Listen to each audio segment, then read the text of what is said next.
dia berdiri, dia mau nyamperin ke saya, tetapi mau nyerang, tetapi dengan gaya yang matanya tuh sudah seperti kayak merah gitu. Sudah beberapa kali melayani seperti itu ya. Saya lihat memang mereka pasti kalah. Ya, karena mereka bertahan, lu siapa sih? Masa lu bisa lawan gue kan gitu kan? Tapi bukan saya yang dilawan, Roh Kudus, ya kan, Tuhan Yesus. Tunduk.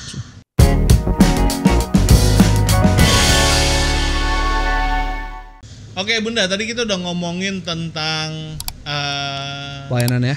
Bukan, pertobatan. Oh, pertobatan banyak banget tuh. Pemulihan luar biasa tuh sesi pertama. Iya. Nah, sesi kedua ini kita mau dengar kesaksian Bunda tentang pelayanan.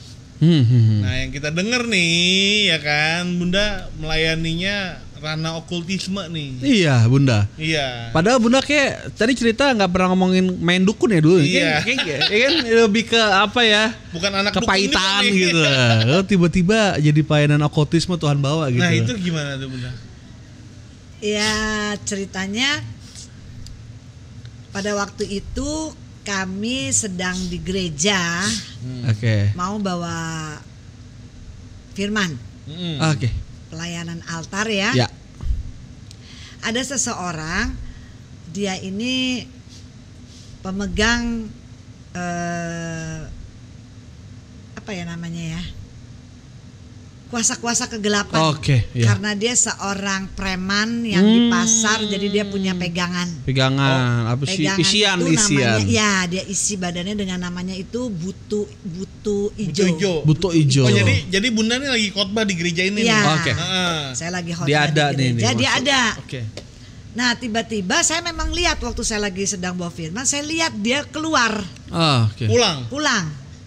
Sudah habis cerita itu, waktu pulang saya bertanya sama dia, kenapa kok Bapak pulang tadi? Gitu. Terus dia cerita begini, Bu, saya ini punya pegangan. Karena hidup saya sebagai preman, jadi saya harus punya kuasa kegelapan. Loh, kan Bapak di gereja, ya tapi saya tidak mengenal gereja. Saya cuma sebagai mendampingi istri saya harus ke gereja. Jadi orang ini hanya dampingin istrinya bawa ke gereja. Iya. Nggak punya niat buat ke gereja berarti kan. Terus ya kenapa Bapak keluar, saya bilang. Jadi gini Bu, biasanya saya memang sering antara istri saya setiap minggu. Kalau ada pendeta yang waktu dia khotbah dia bilang saya merasa dia punya kuasa dari Tuhan, itu saya nggak tahan. Saya panas, saya pasti pulang. Nah pada waktu Ibu khotbah tadi, saya sudah merasakan sudah gelisah, dia bilang. Saya sudah panas, saya bilang kalau diteruskan saya bisa ngamuk, nanti satu gereja bisa rame, dia bilang. Jadi saya pulang. Terus saya bilang sama istri saya, kalau nanti Ibu itu sudah selesai khotbah, tolong ke rumah. Nah akhirnya saya di rumahnya kan, saya bercerita gitu. Terus dia bilang, Bu, saya kepengen dilepasin, saya kepengen hilangin kuasa-kuasa kegelapan ini, mau supaya mau diputuskan, saya kepengen mengenal Tuhan, dia bilang.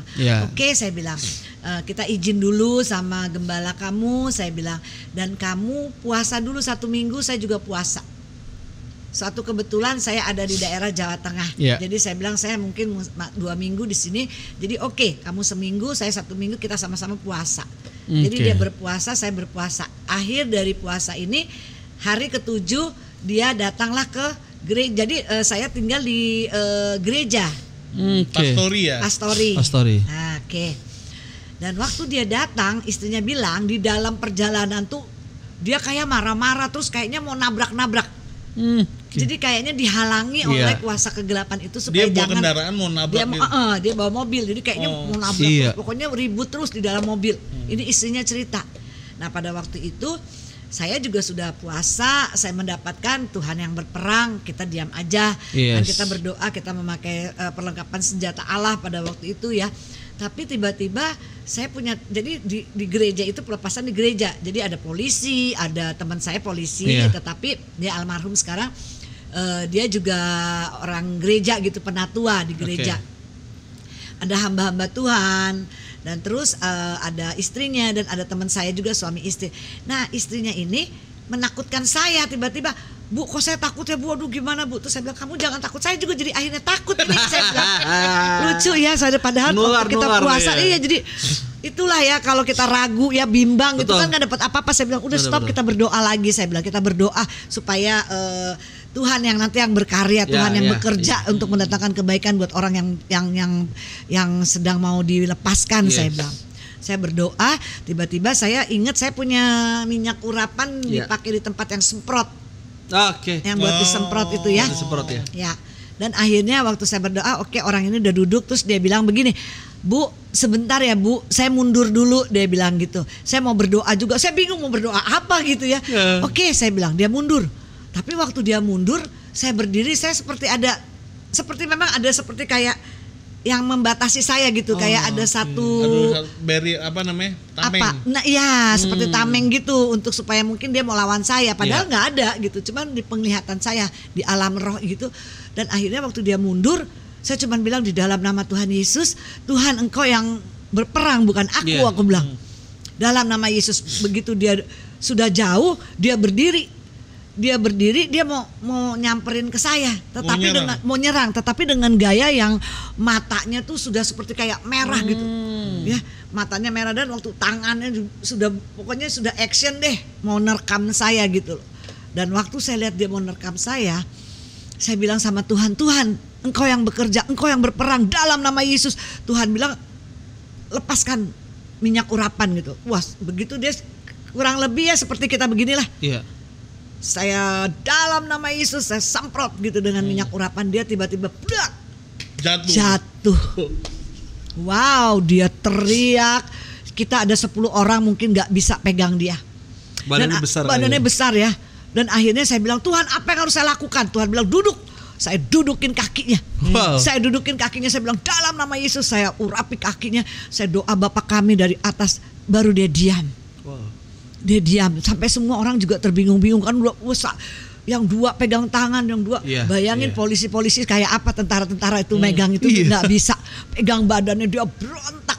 Tapi akhirnya saya bilang dalam nama Yesus, saya bilang gitu, diam kau, saya bilang roh iblis nyah dari hadapanmu, saya bilang ada di dalam tubuhmu, keluar, saya bilang. Akhirnya terus dia lemas, dia diam, terus saya doain dari atas kepala saya cuma doa Bapa kami. Dan akhirnya dia sadar. Begitu dia sadar, kita bertanya, kenapa tadi kok mundur? Dan dia bilang begini, yang ada di dalam tubuh saya mengatakan bahwa kamu harus lawan ibu itu, kamu bunuh. Wow. Saya tidak mau keluar. Jadi pada waktu itu Bu, saya melihat ibu tuh, saya sudah mau di dalam tubuh saya tuh seperti ada yang harus terkam ibu dan bunuh ibu. Sampai saya memang merasakan seperti ada api gitu ya keluar dari matanya. Dan akhirnya dia bilang saya mau bunuh ibu karena yang di dalam saya nggak setuju. Dia bilang, oke. Saya bilang terus, ya tapi dengan adanya ibu lempar saya dengan minyak dan saya mendengar di dalam nama Yesus gitu, itu saya rasa kayak saya kalah. Langsung iya, saya bisa langsung runtuh gitu. Saya juga ya saya sih percaya karena saya memang sudah beberapa kali melayani seperti itu ya. Saya lihat memang mereka pasti kalah. Karena mereka bertahan, lu siapa sih? Masa lu bisa lawan gue kan gitu kan. Tapi bukan saya yang dilawan. Roh Kudus. Ya kan Tuhan Yesus. Tunduk kepada segala roh-roh jahat kan.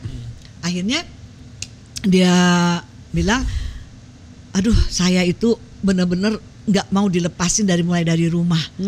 Saya merasa nggak kepingin ke tempat ibu gitu. Tapi puji Tuhan saya merasakan ada damai sejahtera. Saya ada sukacita. Dia bilang, oh terima kasih Tuhan Yesus, saya bilang gitu ya. Dengan semuanya juga kita berdoa untuk dia supaya dia berjalan dengan kebenaran firman gitu loh. Nah itu yang saya merasakan, sesuatu kuasa gelap yang saya lihat memang benar-benar sebenarnya itu bukan lawan saya, tapi karena saya tahu Tuhan yang akan melawan gitu ya. Nah dari mulai itu saya banyak sekali berjumpa dengan orang-orang yang punya kuasa kegelapan. Itu selama kurang lebih hampir 5 tahun. 5 tahun, dan akhirnya saya bilang sama Tuhan, Tuhan kayaknya saya lelah loh. Iya, saya capek gitu, capek banget gitu sampai badan tuh sakit. Kadang-kadang kita sama suami ribut gitu ya.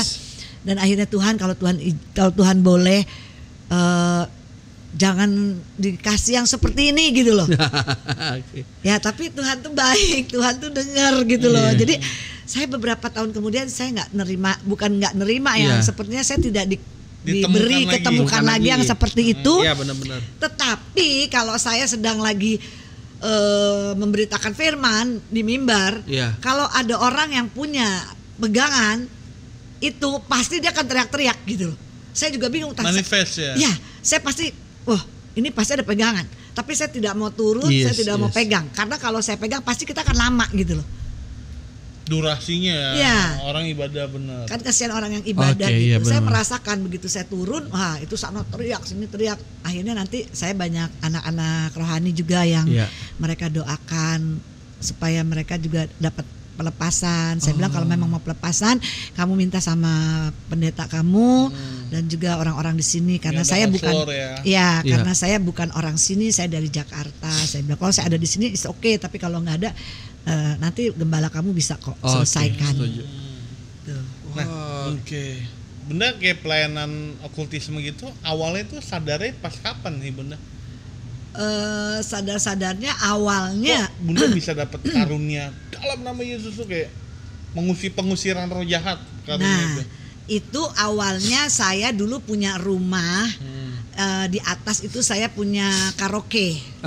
Satu karaoke yang isinya minuman-minuman karena masih orang duniawi, saya banyak teman. Jadi menyanyi, menari di atas ya. Akhirnya waktu saya bertobat, saya bilang sama Tuhan, Tuhan saya mau pakai kamar itu untuk rumah doa. Wow. Nah, jadi waktu itu barang-barangnya diturunin. Diturunin termasuk botol minuman ya, Bunda ya. Minuman-minuman itu diturunin semua. Si mbaknya saya tuh kecil. Dia bantuin turun ke bawah, saya ada di bawah, dia bantuin turunin botol minuman. Dia turun ke bawah, tiba-tiba begitu dia taruh terus dia ngamuk gitu. Ngamuk tetapi suaranya udah bukan suara dia. Ada suara nenek-nenek yang gitu maksudnya. Saya nggak mau keluar. Loh, ini bukan suara dia.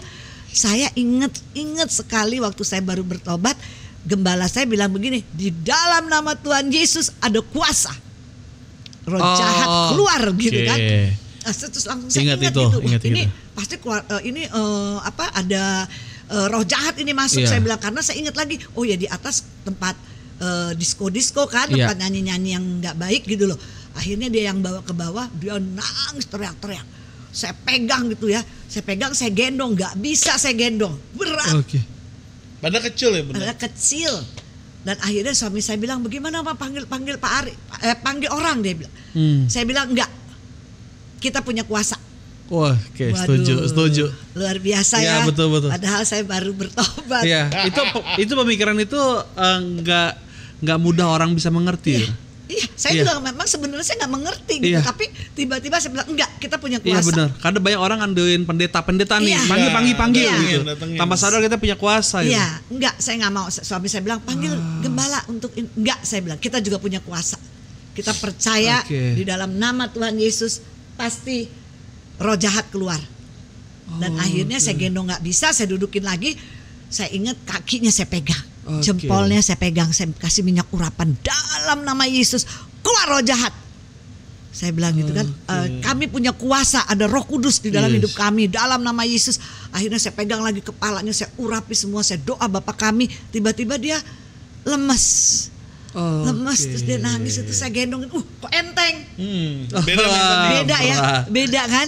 Nah, udah akhirnya begitu saya gendong, puji Tuhan, dia tuh nangis, dia bilang, aduh ibu, katanya, terima kasih bu, katanya, tadi saya mau dimakan, saya mau dibunuh sama nenek-nenek yang giginya udah keluar, katanya, wah serem, katanya banyak darahnya. Tapi begitu ibu bilang, di dalam nama Tuhan Yesus ada kuasa, saya melihat ada satu sosok tubuh. Ya, ada satu sosok tubuh, dia bilang bapak-bapak tua, rambutnya putih, saya nggak lihat mukanya, dia bilang. Di situ saya dipeluk, dan di situ akhirnya saya lemas, dia bilang orang itu pergi. Wah dahsyat. Yang nenek-nenek jahat tadi itu pergi. Saya sampai, oh Tuhan, terima kasih Tuhan. Saya saking bangga, saking bahagia, saya lari ke gereja. Saya bilang sama gembala saya, Pak saya tadi habis tempur dengan benar-benar tempur. Saya menang, saya bilang gitu. Kalau KO tuh ya setannya ya. Iya, saya bilang Satu ronde ya. Iya, setannya berat lagi. Lebih daripada pemenang loh Pak. Saya Iya. bilang, wah luar biasa Pak. Saya bilang kita punya kuasa. Saya bilang dalam nama Yesus. Terus pembantu saya tuh bisa jadi lemas dan jadi terus terima kasih, bilang terima kasih. Tadi saya mau dibunuh. Itu Pak, rumah saya mau urapin, saya bilang gitu. Nah dari mulai situ banyak kejadian-kejadian orang-orang yang dari situ udah mulai nih kayak peka ya Bunda ya, kayak Tuhan pakai saya di sini. Jadi kalau saya pergi kemana-mana kalau ada yang nggak baik, itu saya merasakan. Saya nggak pernah lihat, tapi saya merasakan, merasakan ada sesuatu yang akhirnya saya jadi kayak mau muntah, kepala saya pusing, terus saya kayak mau keluar, tidak mau ada di sini, mau pulang gitu. Tapi Bunda aman kita datang ya. Berarti kita Bunda kayak nggak mau muntah kan kita datang. Ada mau pelepasan nggak ya? Jadi di sini saya mengerti gitu, saya peka. Oh berarti ada sesuatu. Jadi saya terus berdoa. Saya pasti akan tanya orang itu, bener nggak gitu. Tapi puji Tuhan, akhirnya dia, ya Bu saya punya sakit, ya Bu saya main ini, ya Bu saya punya masalah ini. Nah itu kebanyakan seperti itu awalnya. Akhirnya saya layani sampai akhirnya selesai. Itulah banyak di desa-desa. Berarti Bunda dapat karunia kenabian ya? Ya, kenabian. Iya, jadi bisa ngelihat. Kadang Bunda bisa ngeliat orang ya, ini orang lagi punya pengalaman apa, lagi ngalamin apa, pergumulan apa. Tapi saya nggak bisa lihat langsung ya. Jadi saya penglihatan saya itu kalau ada pada waktunya kita sedang membicarakan tentang kebaikan Tuhan atau tentang lagi memuji Tuhan atau bagaimana itu baru saya bisa lihat. Ya, kayak ada orang pernah bilang, Bu, handphone saya hilang di mana? Saya bilang, loh, emang saya dukun? Saya bilang, kalau kamu mau, kamu pulang kantor ke rumah, kita doa sama-sama. Saya bukan dukun, saya bilang. Oke, saya bilang oke. Dia datang ke rumah, kita berdoa sama-sama. Tiba-tiba Tuhan tuh kasih lihat. Saya bilang begini, apakah di rumah kamu ada lemari yang di depannya tuh banyak tempelan-tempelan? Saya bilang. Terus itu lemari sudah tua. Coba nanti pulang kamu lihat di situ. Dia langsung kaget kan. Saya punya Bu, lemari itu saya punya. Rupanya diumpetin sama saudaranya di situ handphonenya. Istilah. Gokil sampai nembus handphone juga. Iya. Makanya saya nggak habis pikir, nggak habis pikir gitu loh, Tuhan tuh kok luar biasa ya. Dia makanya kan Tuhan tuh kan sebagai manusia juga kan. Waktu dia datang kan. Nah, terus juga pernah ada satu hal yang sepertinya ini nggak mungkin gitu loh, tapi Tuhan tuh bisa ngomong kasih minum omega 3. Saya bingung, omega 3 ini sponsor apa ya, saya bilang gitu. Tuhan yang bener, saya bilang coba minumin omega 3 pagi 2, siang 2, malam 2. Dia punya, orangnya kenapa tuh? Dia punya steroid. Steroid. Yang di luar di kelenjar sini sudah steroid ada 3 gitu, gede-gede kayak, dan dokter bilang harus operasi. Tapi puji nama Tuhan, saya datang ke situ ada yang punya rumah mengakui bahwa memang besok dia mau bikin BPJS, mau bawa ke rumah sakit. Tapi saya bilang kalau kamu percaya kalau Tuhan itu ada, kamu bisa sembuh, saya bilang. Nah waktu saya lagi sedang berdoa, Tuhan bilang omega 3. Saya kadang-kadang omega 3 bener nih Tuhan gitu ya, kayak jadi kayak seperti, tapi ya memang itulah kenyataannya. Tuhan itu hidup gitu loh, bener dia menyatakan itu. Akhirnya dia minum omega 3. 3 bulan kemudian dia cuma minum omega 3 dan saya kasih minyak goreng yang bersih, saya doakan itu yang dipakai sama dia. Tapi saya mengerti kenapa ini terjadi. Karena yang punya rumah ini belum mengenal Tuhan, kenal Tuhan, cuman mungkin belum melihat mujizat. Tuhan mau kasih tahu gue tuh ada. Berkuasa. Mujizat tuh masih ada gitu. Jadi supaya kalian mengerti, kalian tahu gitu. Mereka juga anak-anak Tuhan, tapi mungkin yang masih percaya dan tidak percaya. 3 bulan kemudian dia telepon saya yang punya rumah. Tante ada mujizat. Apa mujizatnya? Saya bilang, pembantu saya pecah steroidnya dan kering. Wow, saya bilang luar biasa. Akhirnya saya datang, saya lihat betul. Betul, dia sembuh kering. Jadi dengar suara Tuhan aja tuh. Iya. Cuman jadi pembantu itu 3 bulan minum omega 3 dan pakai minyak urapan. Kan sepertinya mustahil gitu loh. Sampai teman saya bilang, kamu tuh omega 3 punyaan bisa kali ya ngomong. Loh, saya cuma dapatnya itu ya, saya ngomong. Iya benar. Nanti nggak ada background dokter kan? Nggak ada background dokter dari mana. Tapi karena saya dengar gitu, dengar itu omega 3 jadi saya ngomong gitu. Tapi Tuhan nyatakan. Dan saya berpikir lagi, oh iya berarti Tuhan mau kasih lihat sama yang punya rumah, aku tuh bisa bikin mujizat. Benar. Kemuliaan Tuhan dinyatakan ya. Nah lewat orang itu, lewat doa-doa kita, gitu loh. Akhirnya ya pembantu itu sembuh, kering, dan saya bilang di situ yang punya rumah tuh benar-benar dengan Tuhan gitu loh. Wow. Luar biasa, usahanya juga semakin makin berkati ya Bunda. Iya. Nah itu okultisme ya. Mungkin kalau terakhir dari gue ya. Walaupun sebetulnya banyak harusnya nih kalau ngobrol sama Bunda ya. Kita juga belajar banyak ya gitu. Kita juga pelayanan juga belajar banyak. Nah yang kalau Nando pengen tahu lebih dalam tuh Bunda tadi sempat juga Tuhan kalau pengen okultisme kan capek ya. Energi tuh keluar tuh pasti capek banget. Nah, akhirnya kan Bunda juga kita dengar bahwa Bunda melayani di desa-desa. Iya. Nah maksudnya kenapa mau di desa gitu Bunda? Kalau dengan background Bunda tuh mandi aja harus air panas ya kan gitu. Kok backgroundnya gitu, ya kan? Tapi kok mau milih ke desa? Gak banyak orang yang mau memilih ke desa-desa gitu Bunda. Dan awal-awal katanya nabur sendiri lagi. Iya gitu. Iya itu betul ya. Jadi awalnya begini.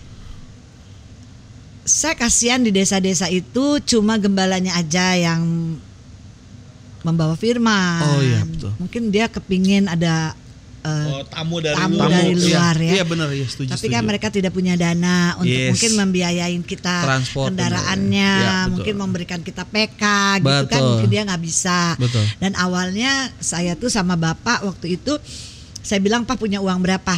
Kita berangkat yuk, kita ke desa-desa. Jadi saya kalau ke desa tuh saya bawa beras, saya bawa baju, saya beliin baju pendeta gitu ya, buat bensin gitu. Karena kan kita berdua udah nggak kerja gitu loh.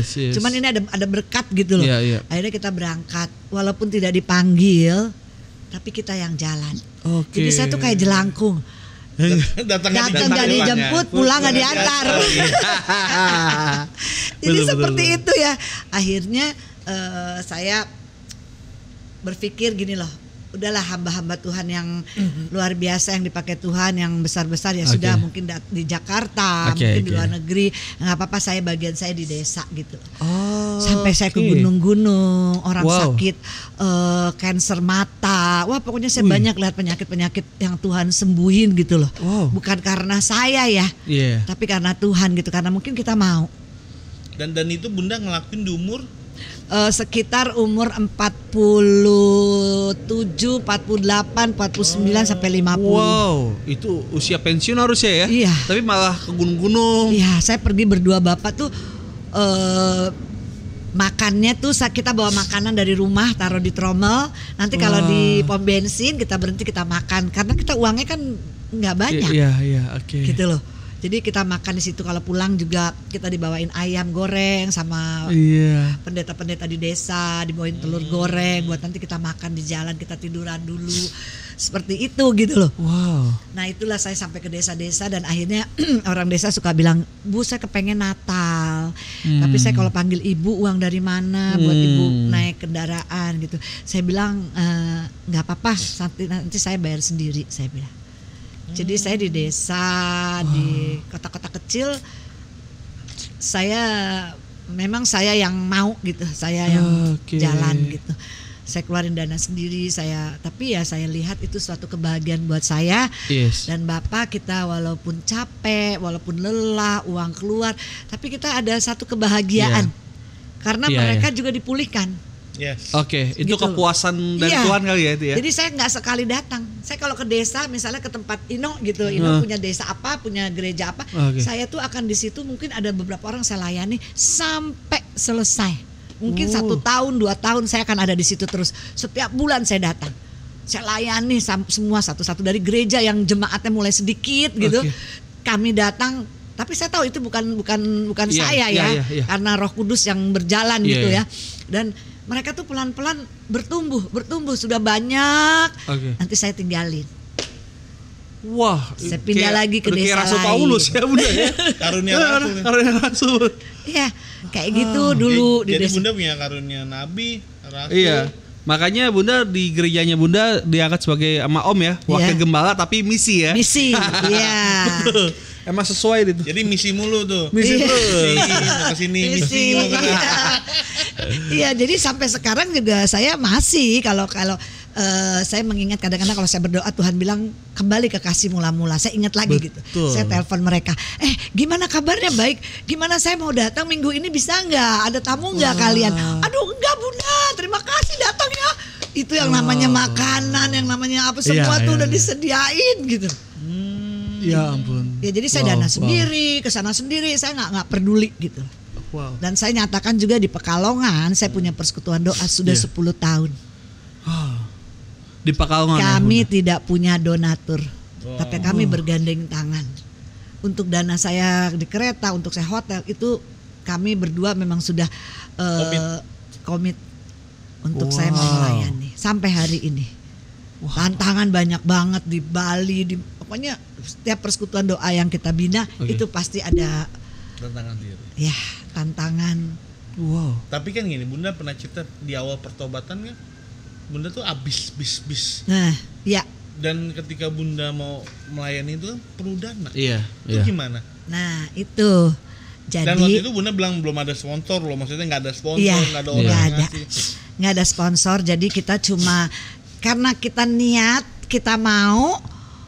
Tiba-tiba Bapak tuh suka dipanggil ke kantornya yang lama. Oke. Tolong dong nih ada kerjaan ini dikerjain gitu. Nanti ada untungnya gitu lah. Pada untungnya berapa? Ada segini. Yuk kita berangkat ke Jawa Tengah gitu. Nanti terus saya ngomong sama anak-anak gitu. Mama mau ke sana ya. Oh iya Ma, nih buat uang jajan gitu. Ada aja ya. Ada aja gitu. Jadi kita ngumpulin. Iya. Wow. Dari bensinnya kan kita naik mobil sendiri waktu itu. Saya dikasih mobil sama anak-anak. Dan saya berangkat, kita ada buat bensin, yang penting udah ada buat bensin buat mereka di sana. Nah itulah awal-awalnya kita dulu.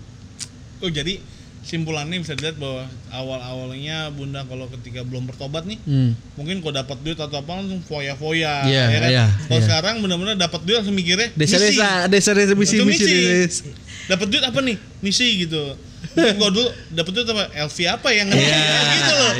Gucci apa yang saya belum punya gitu kan. Tapi kalau sekarang desa mana nih yang belum saya kunjungi gitu. Ini ada yang seru nih, yang luar biasanya gimana? Tadi kan Ino bilang kan, Bunda kalau punya uang pasti buat beli yang aneh-aneh gitu. Tapi sekarang buat jalan, buat pelayanan gitu kan. Nah, sampai anak saya bilang begini, Mama kan kita lagi jalan-jalan nih ke waktu itu ke Amerika. Mama kan udah dikasih uang nih buat belanja. Mama udah belanja? Belum, saya bilang. Nanti deh Mama belanja. Kan terus saya jalan sama dia, terus dia bilang begini, aku tahu Mama gak mungkin belanja deh, pasti Mama buat pelayanan. Sampai dia bilang gini, Ma belanjain aja, gak apa-apa Ma, aku juga beliin kalau kurang. Nanti Mama mau pelayanan Mama aku kasih deh buat pelayanan. Sampai begitu loh. Itu terkenalnya saya. Jadi kalau saya punya uang, saya gak pernah mau keluarin, dia tahu buat saya buat pelayanan. Karena buat pelayanan. Wow. Mama lebih banyak memberi, dia bilang. Karena memang saya dari waktu belum ikut Tuhan, saya senangnya yang kalau saya punya, saya pengen ngebahagiain orang, biarnya buat dia, saya beliin dia gitu. Terkenalnya saya gitu, teman-teman saya juga tahu deh waktu masih belum ikut Tuhan. Pokoknya ngumpul seminggu sekali di rumah tuh makan, baju yang mana buat gue dong, baju ini, sepatu ini gitu. Gitu. Kebiasaan itu ya Tuhan pakai lah, tapi untuk jadi kebaikan ya. Iya, jadi sekarang gitu kalau ada berkat dari manapun ya, kami lebih baik simpen dulu buat jalan gitu.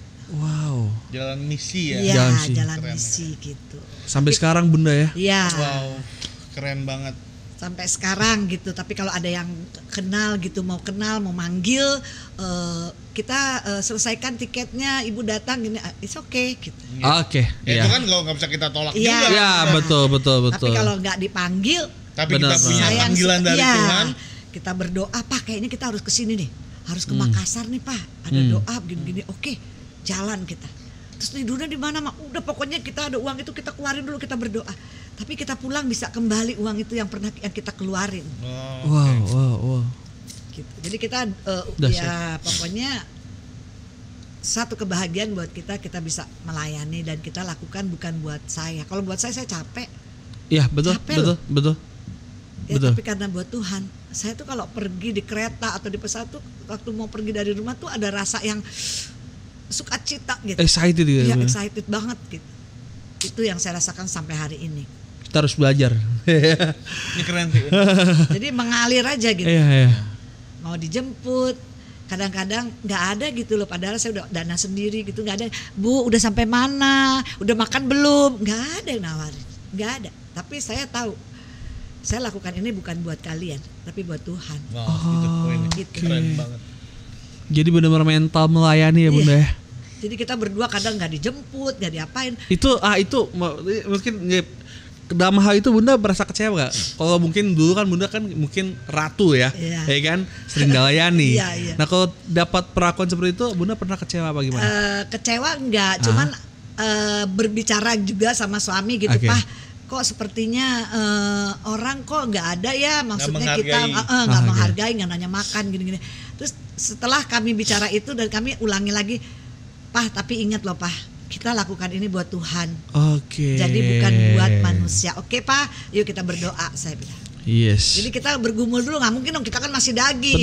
Betul. Bener nggak? Yes, ada lah marah gitu. Ada ya. Ngeluh boleh lah. Ngeluh boleh. Iya, boleh ya, orang Elia aja ngeluh kok. Betul. Iya. Nabi ya benar-benar. Kan Yeremia aja mau cabut. Yang penting ngeluh itu tidak membuat kita meninggalkan Tuhan dan tidak membuat kita melayani nggak excellent. Nggak excellent, iya. Iya. Walaupun ngeluh ya kita tetap ya akhirnya manusia pada akhirnya melayani kita harus tetap excellent. Iya. Ujung-ujungnya kita punya mental melayani ya. Kalau Bunda nggak excellent nggak mungkin lah Tuhan bukain desa-desa. Betul. Iya, gitu. Jadi kita berbicara dulu sama Bapak berdua gitu. Pak kok begini ya, begini. Iya ya, udah begini. Pokoknya ada bersungguh tangan. Itu kayak manusia Bunda pasti itu ya. Itu manusiawi ya. Tapi habis itu kita sadar. Tapi Pak kita nggak boleh loh. Ini kan Tuhan lihat hati kita. Ayo kita kembali, kita minta ampun sama Tuhan. Yang kita jalanin ini buat Tuhan, bukan buat manusia. Tapi di akhir itu setelah kita sampai di desa atau di kota gitu ya, kita mau layan, itu ada sesuatu yang luar biasa lah pokoknya. Luar biasa. Pasti banyak yang banyak orang yang diberkati di jamah. Dan itu mungkin kepuasan ya dari itu. Kita puas banget gitu loh. Walaupun kita pulang tuh jam 5 pagi kita udah mandi, jam 7 kita udah bisa naik kereta lagi. Nggak ada satu orang pun yang di kota situ, oh mama mau pulang ya, karena banyak yang manggil mama, bunda gitu. Oh mau pulang ya, selamat jalan ya gitu. Nggak ada. Kita pulang aja sampai di kereta. Aku suka buka WA, terima kasih ya buat kalian semua, buat pekerjaan Tuhan, bla bla bla. Baru tuh mereka muncul. Hati-hati ya Ma di jalan. Tapi hati kita udah ujung-ujungnya ujung-ujungnya ya ini buat Tuhan gitu ya. Iya, udah selesai dengan itu. Iya. Wow, keren. Banyak belajar gitu. Terima kasih Bunda. Terima kasih Bunda untuk kesaksian dua hal dari yang pertobatan sampai pelayanan dan semuanya benar-benar memberkati Bunda. Terima kasih Bunda. Terima kasih Bunda. Thank you udah datang di tempat ini. Kita yang datang ke rumahnya. Bukan rumah saya loh. Rumah Tuhan. Rumah Tuhan. Oke, bagi teman-teman yang suka akan video ini boleh nonton video-video berikutnya dan dalam satu channel yaitu adalah Milenial Bapak. Oke. God bless you.